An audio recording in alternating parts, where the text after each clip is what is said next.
There we go. Any questions, comments, concerns to bring to the class before we get started? All right, so today we're talking about social games, which I think is really fun because what we did last time was we talked about our critique of game theory. And we talked about shortcomings of game theory as a discipline. And these are all, ideas that you guys put up there. You led the discussion last time. And it sounded like our critiques were centered around sort of three main ideas. Can we abstract reality down? Can we talk about things like our payoffs, our utility, our literal strategic interaction with others? And if we can, is that mode of thinking useful? And how is it useful? Is it useful in a positive sense of saying this is what will happen, or is it useful in a normative sense in saying this is what should happen? And that brings us to what we're doing today, because implicit in our critique was the idea that our theory is not adequately capturing the real world. And what's unique about the real world, what makes it interesting, both overall and particularly in game theory, which is strategic, the concept of society. So what we're doing today is we're taking all those critiques we came up with on Monday into account and exploring social issues in game theory. And we're going to look at three social issues in particular: altruism, trust, and reciprocity. But you can think about using the tools we've developed in game theory to generalize this to other societal issues that we might be concerned with. Any questions before we get going? All right. So when we first learned about sequential games, we talked about the Dictator Game, which is not really a game because it's not really strategic. The second player is passive in the Dictator Game, remember? But we had this game where there's two players. Player A moves first. That first move is deciding how to split some endowment. Here we say $4, but it can be any amount. Player B has no choice. Player A's choice ends the game. And we were concerned with what would happen when players A and B, players 1 and 2, only are concerned about their own monetary payoffs. So we started by drawing a game tree. Who remembers what that game tree looked like? This is a sequential game after all. So how do we draw a game tree? It starts with A and then the choices. Okay. Okay. X and 4 minus X. Okay.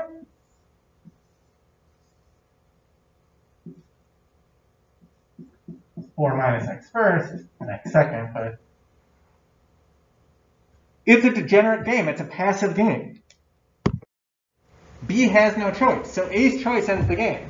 And we drew it as one straight line, but if you want it to be whole dollars, we can draw 4 separate lines, or 5, because there's the choice of giving no dollars.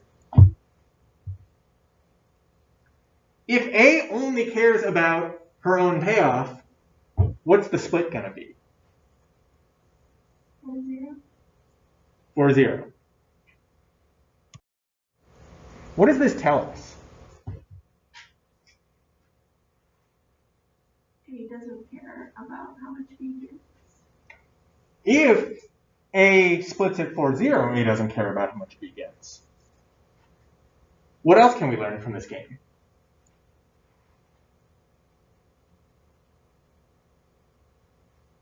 What do you guys think? What else can we learn from a game, a degenerate game, a passive game, where the second player has no choice, so the first player can determine the second player's payoff? What can we learn from such a game? Because to your point from Monday, that's a very simple game. It's a very abstract game. Why do we look at a game like that? What can we learn from it? How much A values B's payoff? Yeah, exactly right. We can learn whether or not A is altruistic, because any positive amount suggests some form of altruism. And I say some form because we can think about altruism in different forms. Remember, altruism just means caring about others. So what are some different forms we can conceptualize? What are some different forms we can theorize?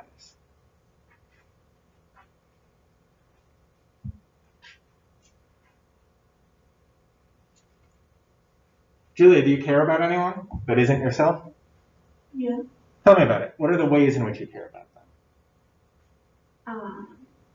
I want to make sure they're happy, spend time with them. That sort of thing. All right, so we care about their health, their well-being, their happiness, care about quality time. We don't have any of those measures in our game.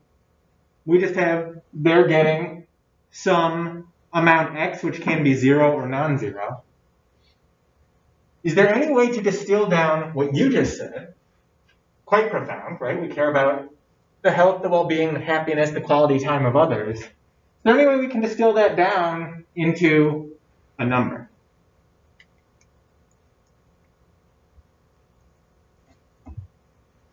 Because what a positive amount given to the other player means is there's some form of caring. So I can think of 2 ways you can care about others in this very abstract sense. Either this binary state, you care about them or you don't,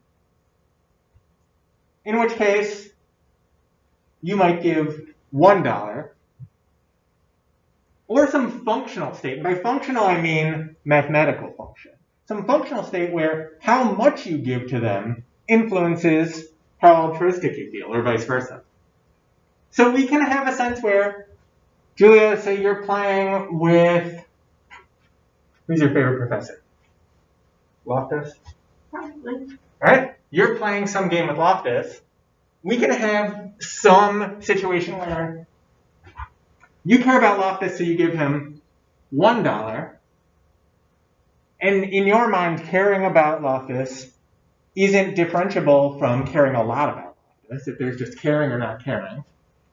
In which case, keep in mind, you still care about your own payoff as well.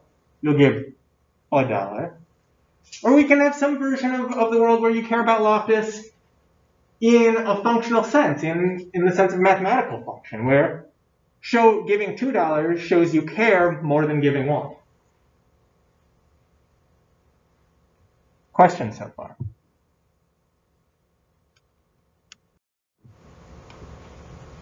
So we can play this game. We can imagine a game where you have some endowment.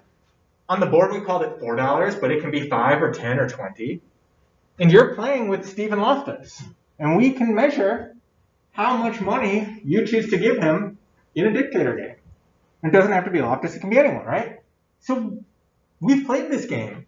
We as scientists have played this game hundreds of thousands of times. What do you think the data tend to say? Let's hear some predictions.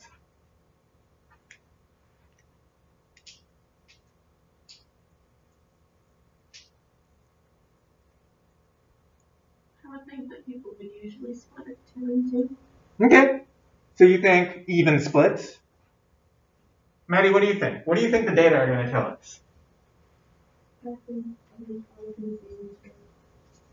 2 and 2, even split? Jade, what do you think? Okay, well, you can pick your own self and extrapolate. If you were playing this game right now with somebody, and some economist said, here's $10, you have the opportunity to share it with someone, what would you do?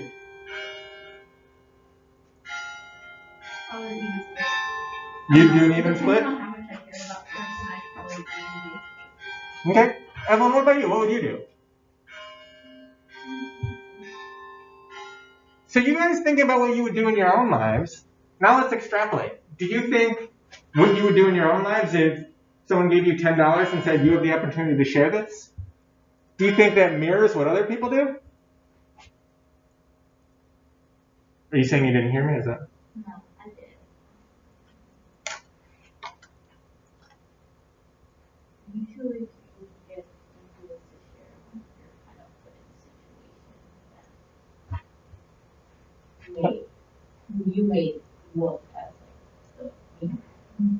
Excellent point. So what you're saying is the situation seems artificial. We'll get to that in a second.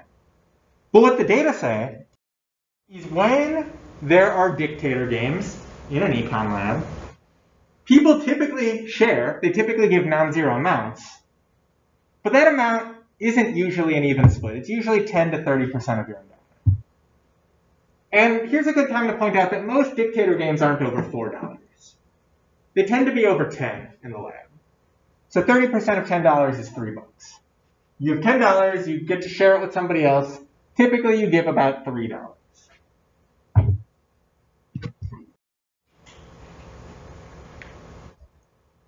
There are some reasons why that feels strange to us. Evelyn, to your point, the lab, the giving environment is really artificial. So if you care what the economist observing you thinks of you, you might give more. If you care about the person sitting across from you, you might give more. Maybe you think there's some sort of experiment or demand effect where you're compelled to give less because we're economists and we're greedy.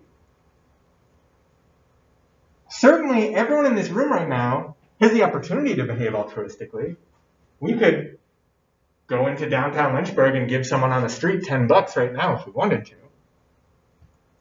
But none of you are doing that right now. You might give to charity in your own lives or do other altruistic things, but for the most part, we don't see people giving away money, let's call it haphazardly. Yet when we play this game in the lab, we see people giving away 10 to 30% of their endowments on average. And we want to know, is that wrong? Are we still learning from that? Is it because the lab game is artificial? Is it because maybe we know who we're working with in the lab? Is it because maybe we recognize the experimenter? Is it for some other reason? So if this amount, this 10 to 30% amount is artificial, either too high or too low, depending on how you think about altruism, can we craft a more compelling game? And if not, can we determine what kinds of altruism are at play? So Evelyn, you said the game feels a little weird. You might be being observed. You might feel compelled to give in a way that you might not normally. How can we craft a better game? Remember on Monday, you guys were saying that one of the critiques of game theory is it feels disconnected from reality. So how can we make this game more compelling? How can we make it feel more real? Yeah, Jade. Like creating our study without people knowing that they're being studied. Okay. So we can do that. We can look at your tax returns and see if you're declaring any charitable deductions. So I'll call it hidden observation.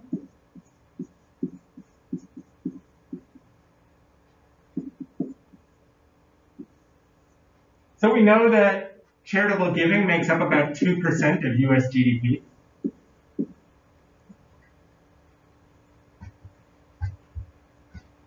Now, charitable giving isn't necessarily unobserved in the way you're saying, but it's different than a laboratory environment, to be sure. What else? How can we craft a more compelling game?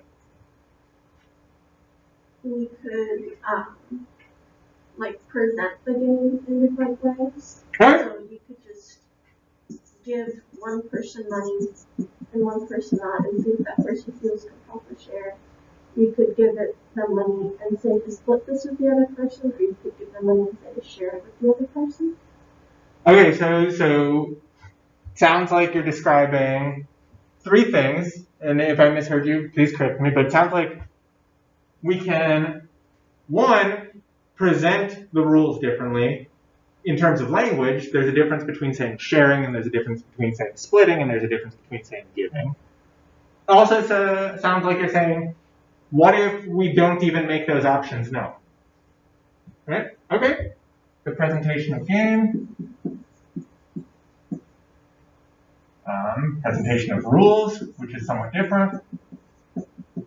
What else can we do?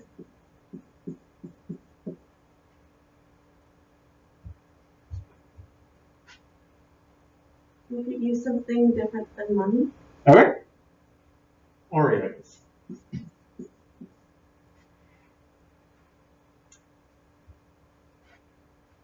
Now, a second ago you said, if I gave you money right now, you would feel compelled to have a 50-50 split. If it was Oreos or M&Ms or stickers or rubber bands, would you still feel the same way? Or did you, when you said something other than money, were you thinking of a different good or service?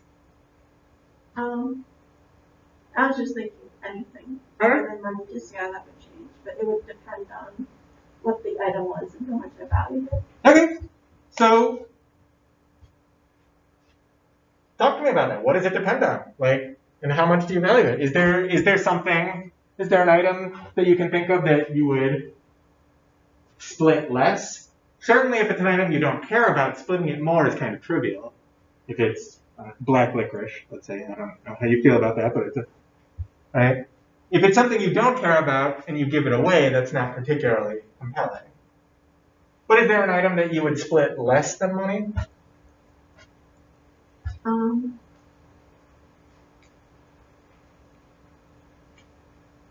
Probably food, I'm thinking of like when my mom would have me and my sister like share like cookies or cut a cake a certain way.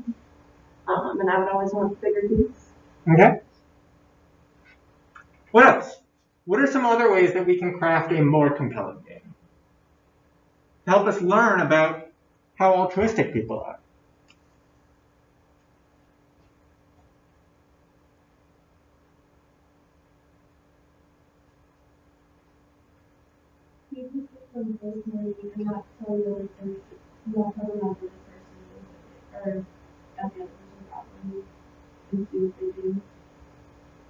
Okay.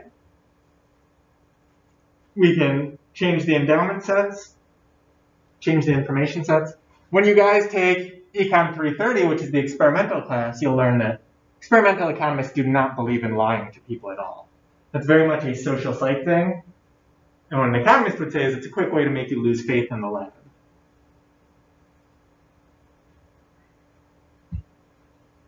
But in terms of brainstorming, these are all great ideas. What else?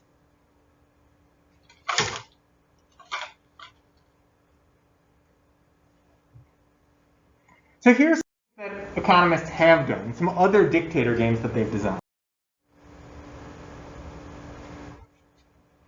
They've given you the opportunity to leave the game, or alternatively to enter the game. So rather than everyone in the lab being in the same environment, we can say, do you want to be in this environment?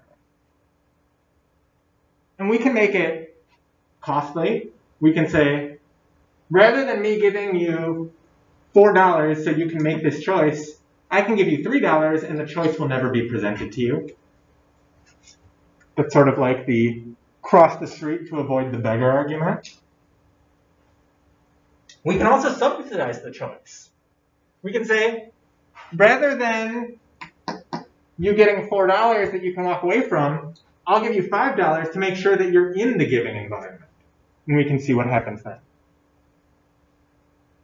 We can also just, without making it costly or subsidized, just give you the opportunity to leave the environment. This speaks to a lot of what you guys were talking about this observation effect. Maybe one of the reasons you're giving in this observed environment is because the other person knows you had the opportunity to give to them. If you take that opportunity away, there's nothing to know. We can expand the choice set. What does that mean?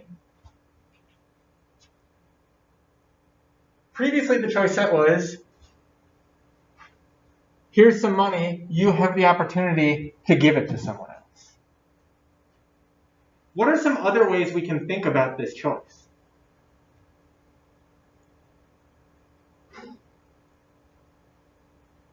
You can say you can choose to keep it. Okay, so that's kind of like what Julie was talking about. We can talk about it in terms of giving, we can talk about it in terms of sharing. We can see if the actual language of the game has an impact. what if we're not looking at language per se? What if we're looking at your actual choices? Can anyone think of a different way we can frame the dictator game as a set of choices?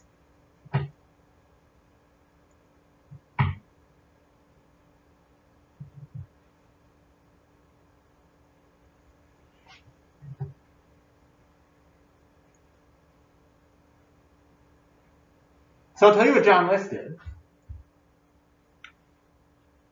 What John List said was, if we want to know how altruistic people are, we can look at it from the other direction. It doesn't have to be player A is given a choice of how to split. It can be player B is given a choice of how much to take. If there's a world in which you can give, certainly there's a world in which you can take. And we see that when people can take, it certainly looks like they're behaving less altruistically. Just that framing, giving versus taking. But we see similar splits. So maybe what we're observing is not altruism.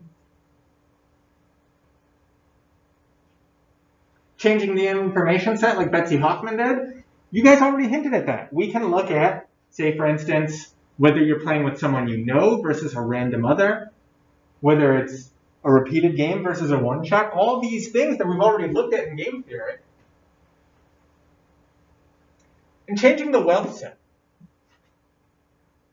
So one of the things that we talked about is this game feeling really artificial. I give you $4, ask how you'd like to split. But certainly I haven't seen any of you run outside and give any of your friends and neighbors $4 during this lecture. We can think of some reasons why that might be the case.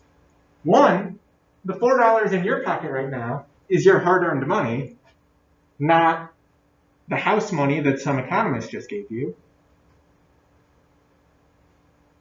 Two, you might think of that money as part and parcel of your larger income and wealth, and again, not the house money that some economist just gave you.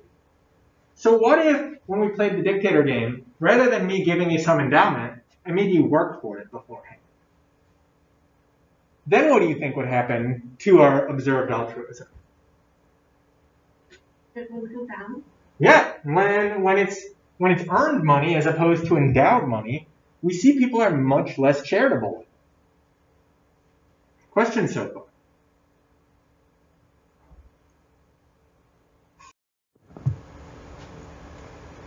Changing the game influences not only how much altruism we observe, but also the kinds of altruism we observe.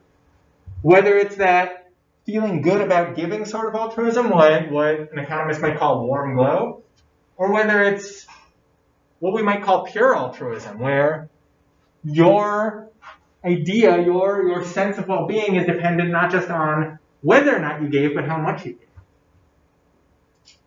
We see when you have the chance to select into a giving world, or the chance where you've earned your money as opposed to being endowed, we see different amounts given and different patterns of giving within that amount. Questions so far?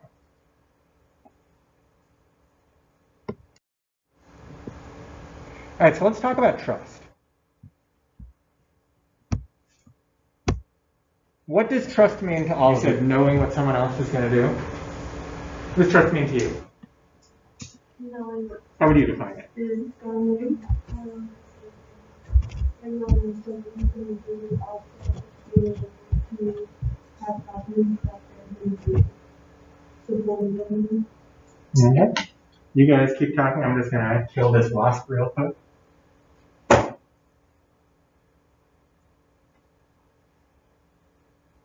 Sid? Meaning that I can let my guard down around that person, but I can trust, well, I can know that they're not going to deceive me. You can let your guard down, you can feel safe, you know you're not going to be deceived. What does trust mean to you? Not having to take care, not having to watch out. Not having to watch out? Who do you trust? You trust your parents? No. Your friends? Professor. Our job to lie to you, so. Manny, what about you? Who do you trust? Jade, anyone else you want to add to that list or perhaps subtract from that list? My sister. Okay. Parents, partners, friends, siblings. Maybe authority figures, though probably not. So, Depends which one. good point. The definition that we're going to use, and I picked this definition mostly because it's appropriately general. We can think about more specific definitions, whether they're definitions of belief or definitions of expectation. But the general one I picked is one party's willingness to be vulnerable to another party.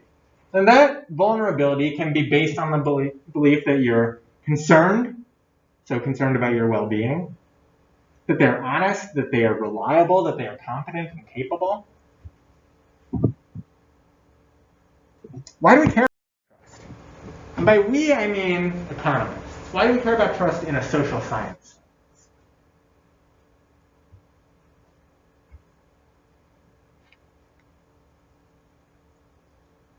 It helps us come up with strategies. Okay? Can it help us come up with strategy? Huh? I was going to say it helps us understand what people do. Okay? Can lead to a better understanding of decision making? What else? Why might an economist care about trust? This is an econ class after all. Do economists care about trust?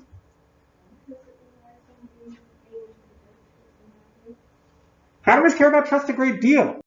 Trust is correlated with fewer regulatory frictions, easier processes of decision making, greater life satisfaction, all very relevant to the field of economics.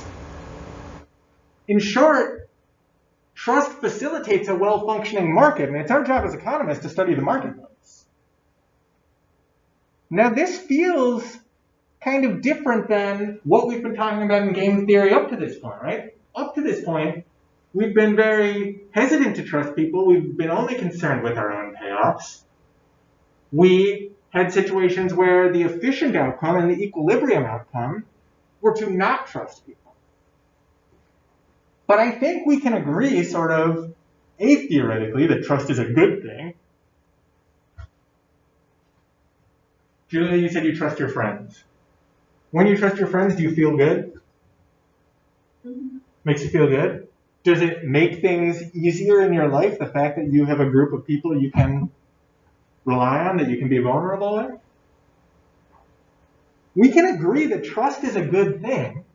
And there are data suggesting this, although we don't need those data. We can, we believe this to be true, that trust is a good thing. But up to this point, we've seen a lot of sort of compelling games in which trust is not this good, and by good I mean capital G good, thing to rely on. Which feels kind of weird to us. How do we reconcile the fact that trust is good for the marketplace, but in any given situation, we've seen trusting behavior not working so far? It can feel discordant.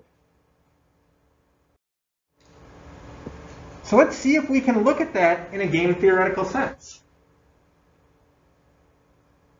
Or alternatively, let's see if we can push back against it in a game theoretical sense. So here's a game called the trust game, where a first mover is endowed with some amount, we'll call that amount E, and sends or entrusts some other amount S to a second mover.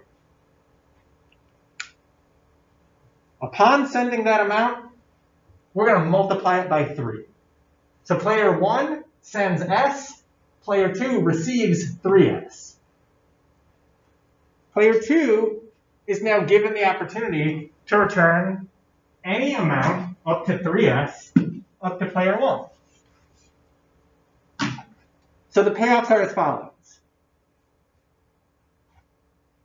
Player 1's payoff is their endowment, E, less any amount sent over, S, plus any amount returned to them. So suppose the endowment was $10, and player 1 sent over $3 to have $4 returned. Their payoff would be 10, their initial endowment, minus the 3 they sent over, 7, plus the 4 that was returned to them, 11. This is still game theory. Let's draw the game tree. The first mover can send or not. If they don't send, they just keep the initial endowment, and the second player gets nothing. That ends the game.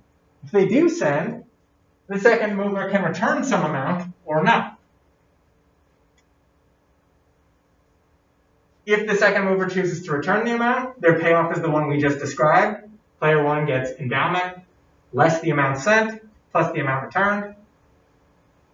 Player 2 gets 3 times the amount sent, less the amount returned. If the second mover doesn't return anything, we can just drop those R terms off. E minus S and 3S. Questions so far?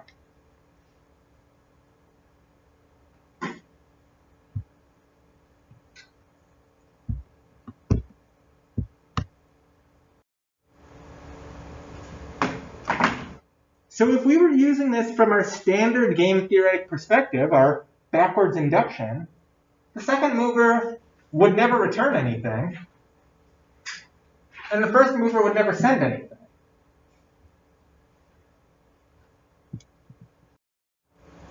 What do you think happens when we actually play this game?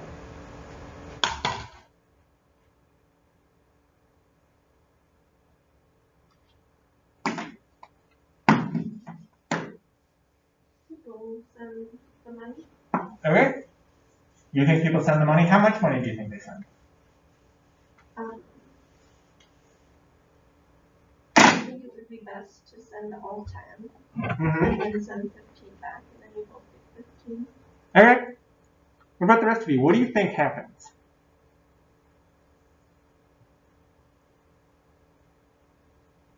I like think that would be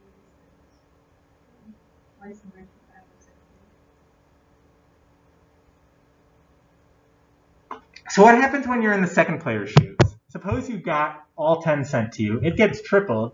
All of a sudden you have $30. What do you do?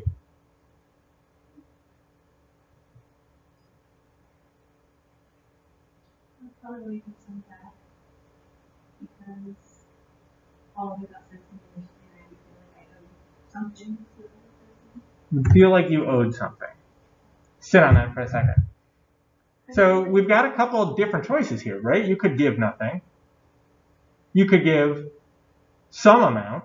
You could give the initial amount. So player 1 is no worse off and you're better off. You could give some sort of amount in thanks. You could give an even split.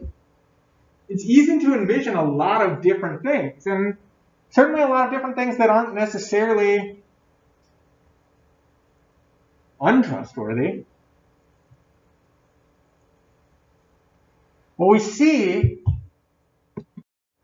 is that people tend to give positive amounts. Not everything. Certainly some people give nothing. We see a peak at everything, but it looks like most people give a little bit and let that little bit triple. Conditional on an amount being sent, it looks like greater amounts are returned when greater amounts are sent. So what does this mean? Can we interpret these behaviors? People don't have full trust in the second player. Okay, so people might be trusting, but perhaps not completely trusting. What else could it mean?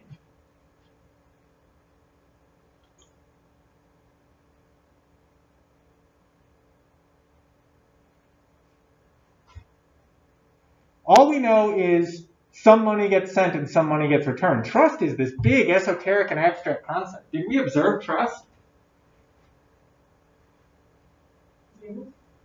What makes you say that?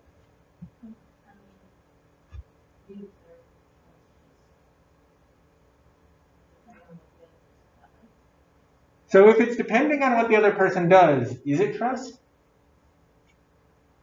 And also, can you know what the other person's going to do in advance? What did we observe? Maybe similar situations from the past is what we give. It's like the information we gather, and that's what we'll go with, or we'll predict what they'll do after. Okay. So we made a prediction, but is making a prediction the same as trusting?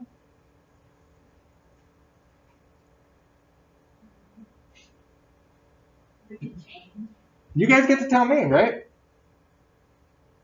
This is your class. You're the ones who are Sweetbriar Vixens. You're the leaders in the world. You get to tell me. Is what we observe trust?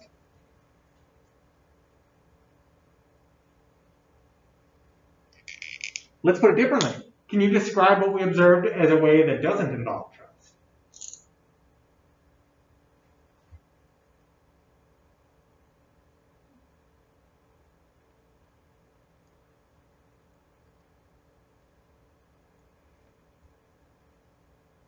Well, earlier we saw a game about altruism.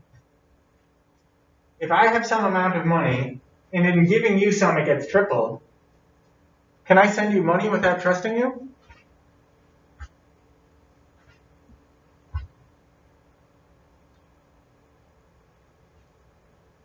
Maybe, rather than trusting you, I'm just behaving altruistically.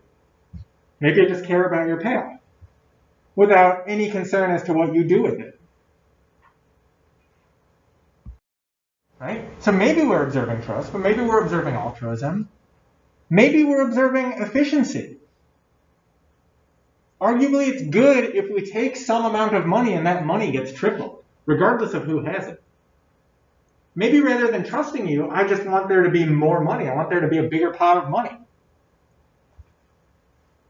Jade, you said you might feel guilty if you get this amount that can be tripled and you don't do anything with it. Maybe we're not observing trusting behaviors. Maybe we're observing guilt or guilt avoidance.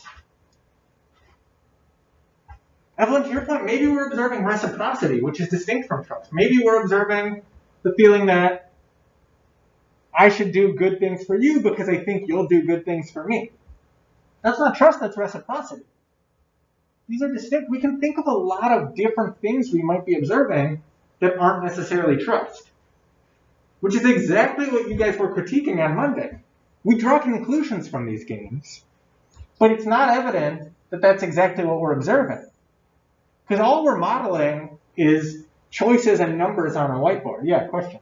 Then would trust be considered for the other person to also show their weak signs, and they'll be in that being okay with you knowing what they are? Would that be considered trust?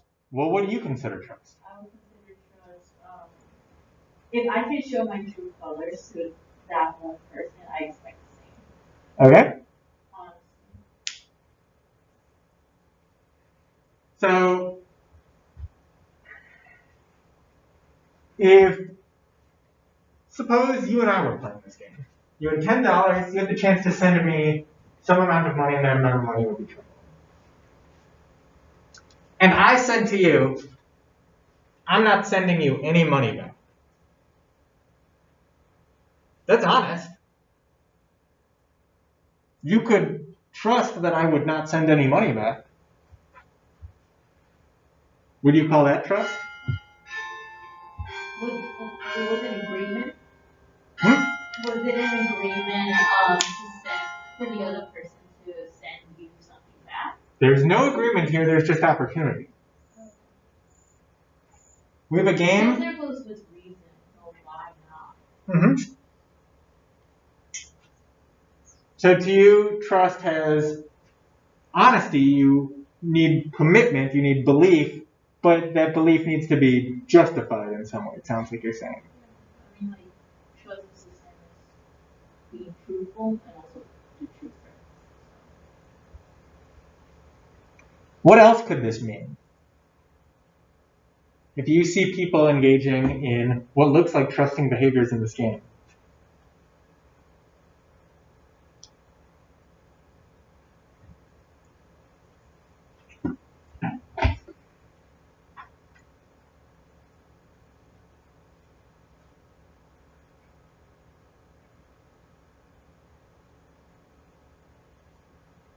Can you ask your question?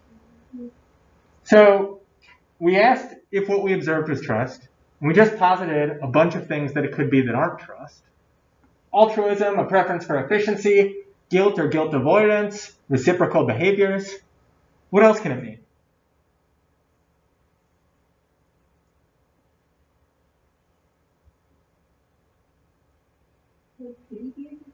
Sure. There's no wrong answer here. The point is it's up to you guys to interpret what these data we're seeing. I think there's a difference between opinion Okay. It could be obedience, like if someone is telling you, here's this money, you can send it to this person, and I think people would be more likely to do that than not. Yeah, it could also be disobedience in the sense of if I tell you, here's $10, but if you pass it, I have to pay out $30. Maybe what you want is me, the experimenter, to have to spend more money. Maybe you're playing a game against the economist rather than a game with the person you supposedly trust or don't trust.